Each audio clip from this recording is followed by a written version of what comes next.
বেশি জানতে চাইছে সেখান থেকে ১০ টি স্টক আমি এনালাইসিস করব এখন এবং ১ম এ শুরু করি DSCX থেকে। দেখেন, আপনারা যারা নিয়মিত আমার এনালাইসিস ভিডিও দেখেন, আমি যখন মার্কেটটা উঠার আগে আমি একটা এনালাইসিস দিছিলাম যে মার্কেটটা এইভাবে ডাউন ট্রেন্ড হচ্ছে, যেহেতু মার্কেটটা একটা আপ ট্রেন্ড কনফার্ম করছে, সে একটা রিটেস্ট দিতে পারে। রিটেস্ট দিয়ে এইখান থেকে উঠতে পারে। আমার পয়েন্ট আসলে এই জায়গায়, এই ইসের থেকে আরকি, যে এর একটু উপরেও দিতে পারে, একটু নিচেও দিতে পারে। এই লেভেলটার কথা আমি বলছিলাম। অর্থাৎ এই দাগটাই আমার ছিল রিটেস্ট পয়েন্ট। যাই হোক, তার পরবর্তীতে আমাদের সরকার চেঞ্জ হইছে গণঅভ্যুত্থানের মাধ্যমে। সরকার চেঞ্জ হওয়ার ফলে কি হইছে? আমাদের মার্কেটে দ্রুত একটা আপ ট্রেন্ড দিছে। কত দ্রুত? মাত্র ৪ দিনেই প্রায় ৯০০ প্লাস পয়েন্ট আপ ট্রেন্ড দিছে। দেখেন, এইটা কিন্তু একটা সাময়িক আপ ট্রেন্ড। এটা কিন্তু দিনের পর দিন এভাবে চলতে পারে না। কারণ আপনারা যদি আমাদের দেশের অর্থনীতির অবস্থা জানেন, আমাদের রিজার্ভ সংকট আছে, আমাদের ব্যাংকগুলোর অবস্থা তো এখন আরো নিত্য নতুন খবর পাওয়া যাচ্ছে যে অনেকেই ২০,০০০ কোটি টাকা, ২৫,০০০ কোটি টাকা, ১,০০,০০০ কোটি টাকা ব্যাংকগুলো থেকে লোপাট করছে। এখানে ব্যাংকের অবস্থা কিন্তু ওইভাবে ভালো না। কিন্তু তার মানে এই নয় আমি বলতেছি যে মার্কেট আবার নামতে নিচে আসবে। আমি আপনাদের এটা বোঝানোর চেষ্টা করতেছি যে একটা মার্কেটে যখন সেন্টিমেন্ট অনুযায়ী যখন মার্কেটটা আপ হয়, এটা টানা বাড়তে পারে না। কোন একটা পজিশনে যেয়ে সে কারেকশন দিবে। কারেকশন দিয়ে তারপর আবার বাড়তে হবে। এইটা হচ্ছে প্রধান কথা। আবার ২য় কথা হচ্ছে, দেখেন, আপনি দেখেন RSI ও কিন্তু 73 হয়ে গেছিল। যখনই RSI 70 ক্রস করে আমাদের মার্কেট কিন্তু কারেকশন দেয়। দেখেন, আমি যদি পয়েন্টগুলো আপনার পয়েন্ট আউট করে দিই, ইজিলি দেখেন। একটা জায়গা দেখেন, আপনি এই জায়গাটা দেখেন, রিসেন্টটাও দেখেন। অর্থাৎ সব জায়গায় যেই জায়গায় আপনি দেখবেন, সেখানে কিন্তু মার্কেট যখনই RSI 70 হয়, সে কিন্তু একটা কারেকশন দেয়। এখন এই কারেকশন লেভেল কোন পর্যন্ত হবে সেইটা ভিন্ন বিষয়। এখন আমাদের মার্কেটটা কিন্তু এখানে একটা কি ঘটতে পারে আমাদের DSCX। এখন যেটা ঘটতে পারে আমাদের মার্কেটে একটা ঘটবে। এখানে মনে করেন সে যেহেতু এই লেভেল থেকে আসছে, সে হয়তোবা এই লেভেলে একটু সাইডওয়েজ যেতে পারে, সাইডওয়েজ যেতে পারে যেয়ে তারপরে আশা করতেছে আবার উপরে যাবে। হয়তোবা সে নিচে আর আসবে না। কারণ মার্কেটের যে কারেকশন লেভেলটা শেষ হয়ে সে কিন্তু রিটেস্ট দিচ্ছে, রিটেস্ট দিয়ে সে আবার উপরে যাবে। এখন মনে করেন এমন হবে না যে আপনি যদি আবার আশা করেন আবার ১,০০০ পয়েন্ট বাড়বে ৪ দিনে, ৫ দিনে। এটা কখনোই সম্ভব না যে আবার ১,০০০ পয়েন্ট বাড়বে। এটা কখনোই কিন্তু আমাদের মার্কেটে সাথেই সম্ভব না। কারণ এটা ঘটতে পারে যে মার্কেটটা কারেকশন দিয়ে হয়তোবা আপনার ২,০০০ পয়েন্ট, ৩,০০০ পয়েন্ট এইভাবে কখনো বাড়বে না। কিন্তু ২০০-৩০০ পয়েন্ট এটা আমরা আশা করতেই পারি আমাদের মার্কেটে। তখন হয়তো আবার একটা কারেকশন দিবে, আবার উঠবে। অর্থাৎ এইভাবে আপ ট্রেন্ডটা যাবে। যদি আমাদের দেশে ম্যাসিভ কোনো সমস্যা না হয়, ম্যাসিভ কোনো ঝামেলা যদি না আসে, তাহলে আশা করতেছি মার্কেটটা আপ ট্রেন্ড কন্টিনিউ করবে। আচ্ছা, এবার কিছু স্টকের কথা বলি। দেখেন, ১ম হচ্ছে জেমিনি-সি। ১ম এই যদি আমি বলি, দেখেন জেমিনি-সি একটা সময় ৳১৪৪ ছিল তার কি? একটা সাপোর্ট। এই সাপোর্টটা ছিল কৃত্রিম সাপোর্ট। কি কারণে? এটা ছিল তার ফ্লোর প্রাইস। সে এইখান থেকে স্টকটা উঠা শুরু করলো। উঠতে আমরা কি দেখলাম? সে ৳৯০০, অলমোস্ট সে কিন্তু, আমরা যদি এই পয়েন্টটা ফাইন্ড আউট করি, সে ৳২০০ স্টক ৳৯৬৫ উঠছে। তাহলে দেখেন, ৳৯৬৫ উঠার পরে কিন্তু একটা স্টক কিন্তু কারেকশন দিবেই। কারণ আমরা যারা টেকনিক্যাল এনালাইসিস করি, আমরা জানি যে একটা স্টকের ৩ টা মুভমেন্ট থাকবে। ১ম সে কি হবে? এই লেভেলটায় যেয়ে তার একটা কনসলিডেশন লেভেল হবে। কনসলিডেশন এর পরে কি হবে? আপ হবে। আপের পরে কি হবে? ডিস্ট্রিবিউশন হবে। ডিস্ট্রিবিউশনের পরে সর্বশেষ ৪র্থ যে পর্যায়টা, আপট্রেন্ড এর পরে, আপট্রেন্ড এর আগে ৩ টা পর্যায়, আপট্রেন্ড এর পরে যে সর্বশেষ যে পর্যায়, সেটা হচ্ছে ডাউন ট্রেন্ড। এখন স্টকটা ডাউন ট্রেন্ড চলতেছে। এখন স্টকটা ডাউন ট্রেন্ড চলতেছে। এখন স্টকটা যেহেতু ডাউন ট্রেন্ড, দেখেন, হ্যাঁ, ডাউন ট্রেন্ড তো আর টানা হয় না। একটা স্টক কিন্তু টানা কিন্তু ওঠে না। দেখেন, সে যখন উঠছে, সে কিন্তু টানা ওঠে না। কারেকশন দিয়ে উঠছে। আবার সে যখন নামবেও কিন্তু টানা নামবে না। সে একটু নামবে, আবার একটু কিছু ২০০-৩০০ পয়েন্ট, ১০০-২০০ টাকা ডিফার করে উপরে উঠবে, উপরে উঠে আবার কিন্তু কারেকশন দিবে। এইভাবে কিন্তু স্টকটা কারেকশন দিচ্ছে। এখন এই স্টকটা মেজর সাপোর্ট আছে ৳১৬৫ র দিকে, তারপরে সাপোর্ট আছে ৳১০২ য়। আমি সাপোর্টটা বলে দিচ্ছি। তার মানে এই না যে এই স্টকটা ৳১৬৫ বা ৳১০২ আসতে পারে। আমি তার সাপোর্টটা বলতেছি।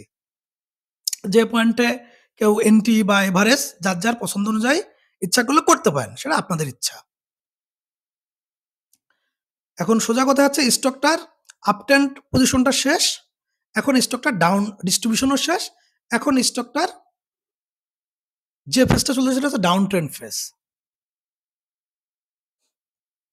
আচ্ছা, এবার আমরা যে স্টকটার কথা বলছি দেখেন সোনালী পেপার। সোনালী পেপারটা ঠিক অনেকটা দেখেন জেমিনিসির মতনই কিন্তু। সেই স্টকটা ৳১৯১ থেকে উঠছে ২০২১ সালের জুন মাসে। উঠতে স্টকটা কিন্তু একই রকম। সেও কিন্তু প্রায় ৳৯০০ হায়ার হাই টাচ করলো। ৳৯৬৯ সে টাচ করলো। টাচ করার পরে কিন্তু আস্তে, আস্তে তার কারেকশন লেভেলটা চলমান। যেটা এখনো চলতেছে। এখন যদি এই স্টকটা আবার এখন বর্তমান দাম আছে ৳২৩২। যদি আবার সে ৳১৯০ র আশেপাশে আসে তার 100% কারেকশন কমপ্লিট হয়ে যাবে। হয়তোবা স্টকটা এবার এখানে কি করতে পারে? হয়তোবা আরেকটু নামতে পারে বা আরেকটু এরকম করতে পারে যেখানে তার একটা কনসলিডেশন করবে। কনসলিডেশন করে সে তারপরে আবার এখান থেকে উঠবে। এখান থেকে একটু কনসলিডেশন করে সে আবার উঠতে পারে। এটা ঘটতে পারে।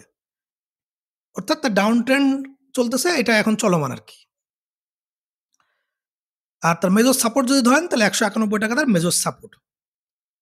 আচ্ছা, এরপর আমরা যে স্টকের বিষয়ে কথা বলব সেটা হচ্ছে ওরিয়ন ফার্মা। দেখেন ওরিয়ন ফার্মা স্টকটাও কি আছে, একটা সময় এর দাম ছিল মাত্র ৳২৫। আমরা যদি এই লেভেলটা দেখি দেখেন ৳২৫ তার দাম ছিল ২০১৭ সালে।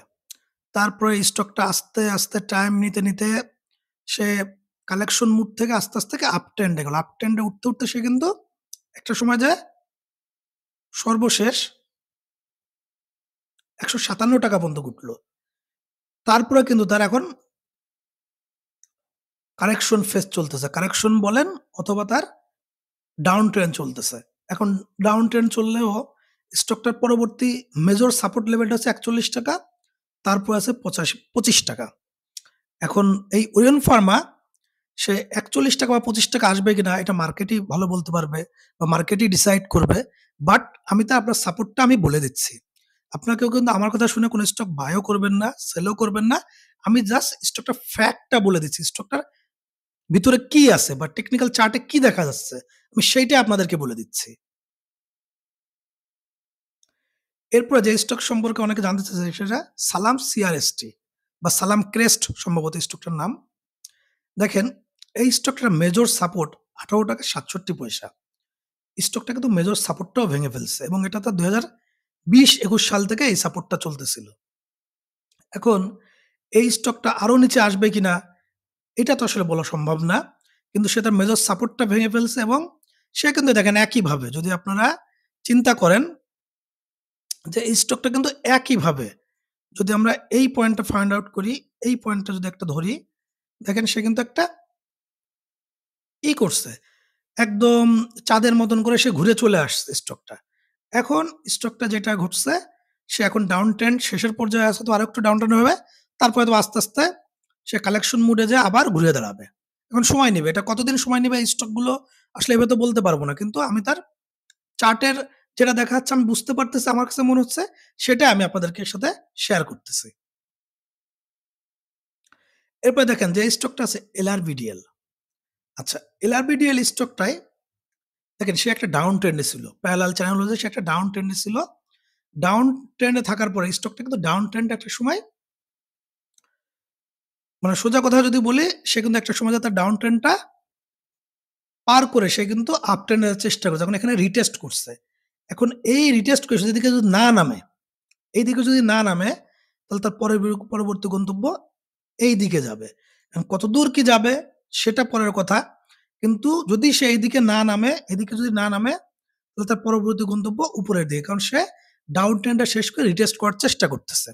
এইটা হচ্ছে এলআরবিডিএল এর বর্তমান অবস্থান। এরপরে আমরা যে স্টকটার কথা বলব সেটা হচ্ছে এসকে ট্রিমস।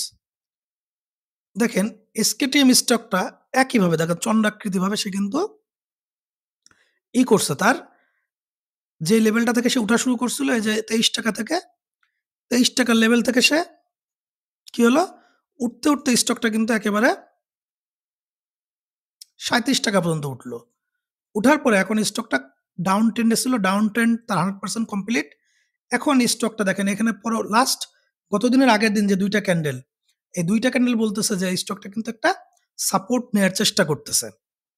যদিও লাস্ট ডে তে তার হাই ভলিউমে প্রফিট টেক হইছে। এখন যদি নতুন করে যদি স্টকটাতে স্মার্ট মানি ইনভেস্ট হয় বা নতুন করে যদি বিনিয়োগকারীরা আকৃষ্ট হয়, তাহলে স্টকটা এখান থেকে ডাউন ট্রেন্ড শেষ করে উপরের দিকে যাওয়ার একটা সম্ভাবনা আছে। তবে তাকে এখানে আরো বেশি ভলিউমে টাকা ঢুকতে হবে। টাকা ঢুকে তাহলে স্টকটা আবার আস্তে হয়তোবা আবার যদি 100% কারেকশন শেষ, সেহেতু সে একটা আপট্রেন্ডে যাওয়ার চেষ্টা করবে। আচ্ছা, এরপর আমরা পরবর্তী স্টকটা দেখি। আমাদের পরবর্তী স্টকটা লিগেসি ফুড। দেখেন, আমরা যে কথাটা আমি বারবারই বলতেছি যে একটা স্টক যেমন সে কালেকশন হয় অনেকদিন ধরে। এই যে দেখেন এই স্টকটা কিন্তু এই লেভেলটা আপনারা যদি খেয়াল করে থাকেন, দেখেন এই লেভেলটাতে সে কিন্তু কালেকশন হইছে। কালেকশন মুডে ছিল। কালেকশন হওয়ার পরে বা আপনি এটাকে বলতে পারেন কনসলিডেশন জোনও বলতে পারেন বা সাইডওয়েজও বলতে পারেন, যেটাই বলেন। কালেকশন হওয়ার পর স্টকটা একটা কি হইছে? আপট্রেন্ড তৈরি করছে। সে একটা আপট্রেন্ড তৈরি করলো। আপট্রেন্ড তৈরি করার পরে কি হলো? এই যে একদম সে কি করলো? আপট্রেন্ড তৈরি করে সে ৳৩৮ র স্টক উঠে গেল কত টাকায়? ৳১৩৯। ৳১৩৯ উঠে যাওয়ার পরে সেই স্টকটা এখন কারেকশন এ আছে। এখন স্টকটা অবশ্যই কারেকশন দিবে। কারণ ৳৩৮ র স্টক যখন ৳১৩৯ উঠবে সে কিন্তু একটা কারেকশন দিবেই। এখন এই কারেকশন লেভেলটা কতদিন চলবে এটা তো আসলে বলা সম্ভব না। কিন্তু সে যে কারেকশন লেভেল চলতেছে এটা আমি আপনাকে বলতে পারি। এখন যদি নতুন করে একটা সাপোর্ট ক্রিয়েট করে, সাপোর্ট তবে এখানে একটা পজিটিভ দিকও আছে। দেখেন এই জায়গাটা আমি বলি, এই জোনটা দেখেন সে কিন্তু একটা সাপোর্ট নেয়ার চেষ্টা করতেছে। এটা তার একটা কিন্তু একটা সাপোর্ট লেভেল। যদি এইখানে এই সাপোর্টটা তার সফল হয়, সাপোর্ট যদি নিতে পারে তাহলে সে কি করবে? এই ডাউন ট্রেন্ড শেষ করে স্টকটা এখন আবার এই দিকে উপরে ওঠার চেষ্টা করবে। এখন এইটা হচ্ছে তার একটা মেজর পয়েন্ট। এই সাপোর্ট পয়েন্ট যদি ধরে না রাখতে পারে তাহলে সে আরো নিচে নামবে স্বাভাবিকভাবেই। এখন এই সাপোর্টটায় তার অনেক কিছু নির্ভর করতেছে। আচ্ছা, এরপর যে স্টকটার কথা বলব জিপি। আচ্ছা, জিপি নিয়ে কথা বলার কারণ হচ্ছে আপনারা আগে এই জায়গাটা খেয়াল করেন। আমি হাইলাইটার দিচ্ছি দেখেন। যেখানে আমি গোল করে রাখছি এই জায়গাটা দেখেন। কি আছে স্টকটার? এখানে কিন্তু তার আরএসআই অনেক হাই 88 আরএসআই অনেক হাই। সাধারণত আরএসআই যখন 80 প্লাস হয়ে যায়, 90 র কাছাকাছি 80 প্লাস তখন স্টকটা কারেকশন দেয়। আবার দেখেন আমি এখানে বলিঞ্জার ব্যান্ডও টেনে রাখছি আপনাদের জন্য। দেখেন বলিঞ্জার ব্যান্ডও কি বলতেছে যে স্টকটা এখানে একটা সে কিন্তু বোলিঙ্গার ব্যান্ডের বাইরে চলে গেছে। আর বোলিঙ্গার ব্যান্ডের নিয়ম হচ্ছে যখন কোনো স্টক বা মার্কেট বোলিঙ্গার ব্যান্ডের বাইরে যায়, তখন তার কারেকশন অবশ্যই দিতে হবে। অবশ্যই তার কারেকশন দিতেই হবে। সে আবার এই বোলিঙ্গার ব্যান্ডের ভিতরে নামতে হবে। এখন কতটুকু নামবে সেটা আমি বলতে পারব না। তবে এই স্টকটা কিন্তু কারেকশন আসার উপযুক্ত সময় চলে আসছে। কারণ স্টকটার আরএসআই অনেক হাই। হ্যাঁ, এখন এমন হতে পারে স্টকটা ২ দিন করে ৩ দিন থেকে আবার উপরে ছুটতে পারে। সেটা ভিন্ন বিষয়। কিন্তু তার কারেকশন হওয়াটা এখন স্বাভাবিক। কারণ তার আরএসআই হাই, তার বডিটা বোলিঙ্গার ব্যান্ডের বাইরে। সর্বশেষ যে স্টকের বিষয়ে কথা বলা সেটা ইউনিলিভার। দেখেন ইউনিলিভার স্টকটা সে কিন্তু নামতে কতটুকু নামছিল? একদম অনেক নিচে চলে আসছিল স্টকটা। যদি আমরা দেখি স্টকটা নামতে চলে আসছিল ৳১৮১৪। সেখান থেকে স্টকটার দাম এখন ৳৩৩০০ উঠছে। এখন এই স্টকটায় দেখেন তার আরএসআই উঠছিল কত? 80 প্লাস। যখনই দেখেন তার আরএসআই যখনই ৮০ র উপরে গেছে দেখেন এই দেখেন আমি দাগ দিয়ে দিচ্ছি আপনার বোঝার সুবিধার্থে দেখেন। যখনই তার আরএসআই ৮০ র পড়ছে তখনই কিন্তু কারেকশন দিছে। দেখেন এ একটা লেভেল দেখেন, এ একটা জায়গা দেখেন, এ একটা জায়গা দেখেন। যখনই আরএসআই ৮০ র উপরে গেছে সে কিন্তু একটা কারেকশন দিছে। এখন এই কারেকশন লেভেল কোন পর্যন্ত দিবে এটা আমি তো আসলে এক্সাক্ট বলা সম্ভব না। কিন্তু টেকনিক্যাল পয়েন্ট অফ ভিউ থেকে আমি আপনাদের আরেকটা জিনিস দেখাই।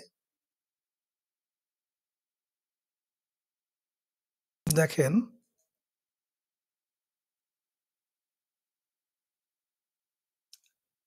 স্টক একটা আপ ট্রেন্ডে আছে।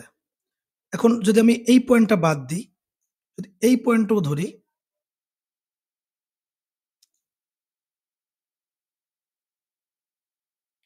দেখেন স্টকটা একটা আপ ট্রেন্ডে আছে। এখন এই আপ ট্রেন্ড যদি সে কন্টিনিউ করে, হয়তোবা এমন হতে পারে স্টকটা একটু কারেকশন দিল, হয়তোবা এই দাগের উপরে একটা কারেকশন দিল, বা এখানে পর্যন্ত নামতেও পারে, নাও নামতে পারে। এটা ভিন্ন বিষয়। হয়তোবা সাধারণত যদি কারেকশন হয় এই পয়েন্ট পর্যন্ত তার শেষ টাইম পর্যন্ত হবে আরকি। Last correction level up trend continue করতে হলে। এটার লেভেল বা একটু উপর থেকেও কারেকশন দিয়ে সে চলে যেতে পারে। সাধারণত যদি আপ ট্রেন্ড কন্টিনিউ করে তাহলে এই পর্যন্ত কারেকশন দিয়ে সে আবার উপরের দিকে ছুটবে। এইটা হচ্ছে ইউনিলিভারের কারেকশন পয়েন্ট বা ইউনিলিভারের এনালাইসিস। তো যাই হোক, আজকে এই পর্যন্তই। আপনার যদি আমার এনালাইসিস গুলো ভালো লাগে তাহলে আমার যেই ইউটিউব চ্যানেল আছে, ইউটিউব চ্যানেলে সাবস্ক্রাইব করেন, লাইক করেন, কমেন্ট করেন। আর যেকোনো পরামর্শ থাকলে আপনি আমাকে জানাবেন। আমি জানতে চাই, আমার কোনো ভুল ত্রুটি থাকলেও বলবেন। আমার এনালাইসিস এ যদি আপনার কোনো মন্তব্য থাকে বা কিভাবে করলে ভালো হয় সেটাও জানাবেন। আর আপনাদের সাপোর্ট আমি সবসময় চাই। লাইক, কমেন্ট, শেয়ার করে আমাকে হেল্প করবেন। আল্লাহ হাফেজ। আজকে এ পর্যন্ত।